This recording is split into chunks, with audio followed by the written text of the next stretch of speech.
மக்களே, இன்றைக்கி பிக் பாஸுக்கான முதல் ப்ரோமோ ரிலீஸ் ஆகிருக்கு. இந்த முதல் ப்ரோமோவில் என்ன காமிச்சிருக்காங்க அப்படின்னா, நம்ம விஜய் சேதுபதி ஒரு விஷயத்தை வந்து சொல்கிறாரு. என்ன சொல்கிறாரு அப்படின்னா, இந்த மாதிரி எவிக்ஷன் ஆகி வெளியில் போயிருக்காங்களே, ஸோ அவங்க ஃபோட்டோவில் வந்து எடுத்து வச்சு இவங்களுக்கு பதில் இவங்க வந்து வெளியில் போயிருக்கலாம், இவங்க வந்து தேவையில்லாமல் வந்து உள்ளே இருக்காங்க அப்படின்னு சொல்லிட்டு உங்களுக்கு வந்து யாரை தோணுது, என்ன காரணம்னு சொல்லிட்டு சொல்லுங்கள் அப்படின்னு சொல்லிட்டு பார்த்தீங்கன்னா விஜய் சேதுபதினு சொல்கிறாரு.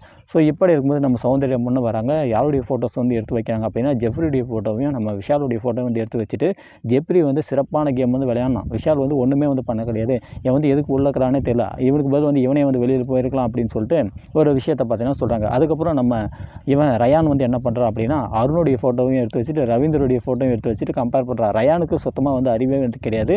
என்னை கேட்டோம் அப்படின்னா, ஒன்று முத்துக்குமரனுடைய ஃபோட்டோ வந்து எடுத்து வச்சுருக்கலாம், இல்லை வந்து தீபக்குடைய ஃபோட்டோ வந்து எடுத்து வச்சுக்கலாம். இந்த மாதிரி அருணுடைய ஃபோட்டோவெலாம் வந்து எடுத்து ரவீந்தர் கூட வந்து கம்பேர் பண்ணுறதை நினைக்கும் போது தான் வந்து சிரிப்பாக இருக்குது. அருண் அப்படின்னு பார்க்கும்போது அவருடைய கேமிங் ஸ்ட்ராட்டஜி அப்படின்னு பார்த்தீங்கன்னா வந்து வேறு மாதிரியான ஒரு கேமிங் ஸ்ட்ராட்டஜி. அதே மாதிரி ரவீந்தர் அப்படின்ற அவருடைய ஸ்ட்ராட்டஜி அப்படின்னு பார்க்கும்போது அது வேறு மாதிரி ஸ்ட்ராட்டஜி. அவர் வந்து சும்மா ஒரு வாரம் இருந்தாலுமே அவர் வந்து வேறு மாதிரி ஃபயர் மோடில் வந்து இருந்தார். அப்படி இருக்கும்போது அருணுக்கெல்லாம் வந்து ரவீந்திர கூட கம்பேர் பண்ணது வந்து எனக்கு வந்து சுத்தமாக பிடிக்கல. அதுக்கு பதிலாக வந்து தீபக் கம்பேர் பண்ணியிருக்கலாம், இல்லை அப்படின்னா முத்துக்குமரனை கம்பேர் பண்ணியிருக்கலாம், இல்லை வேறு யாரையாவது கூட வந்து கம்பேர் பண்ணியிருக்கலாம். யாருமே வந்து அவருக்கு நிகர் வர முடியாது. ரவீந்தருக்கு நிகர் முத்துக்குமரன், தீபக் இவங்க 2 பேர் தவிர்த்து எனக்கு தெரிஞ்சு வேறு யாரும் நிகராகவே வந்து வர முடியாது. அருணை வந்து கம்பேர் பண்ணி காமெடி பண்ணி விட்டார் ரயான்.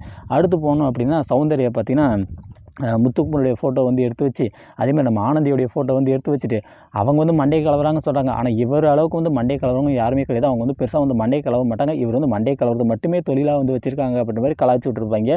அப்படியே போனோம் அப்படின்னா திருப்பூர் நம்ம ரயான் வந்து யாருடைய ஃபோட்டோ வந்து எடுத்து வச்சுருப்பாங்க அப்படின்னா சேம் முத்துக்குமரன், அதேமாதிரி இவங்க ஆனந்தியோடைய ஃபோட்டோ வந்து எடுத்து வச்சுட்டு அந்த ஒரு விஷயத்தை வந்து சொல்லுவாங்க. என்ன சொல்லுவார் அப்படின்னா, இந்த மாதிரி இவங்களை கம்பேர் பண்ணும்போது இவர் வந்து வெளியில் போயிருக்கலாம், இவங்களுடைய அந்த விஷயம் அப்படின்னு பார்க்கும்போது சிறப்பாக இருக்கும், இவருடைய விஷயம் அப்படின்னு பார்க்கும்போது விஷயத்தை வந்து சொல்லி அதை வந்து அப்படியே வந்து மேனிப்புலேட் பண்ணி கருத்தை வந்து திணிப்பார். இதுதான் வந்து இவருடைய வேலை அப்படின்னு சொல்லிட்டு பார்த்தீங்கன்னா இந்த விஷயம்னு சொல்லியிருப்பார்.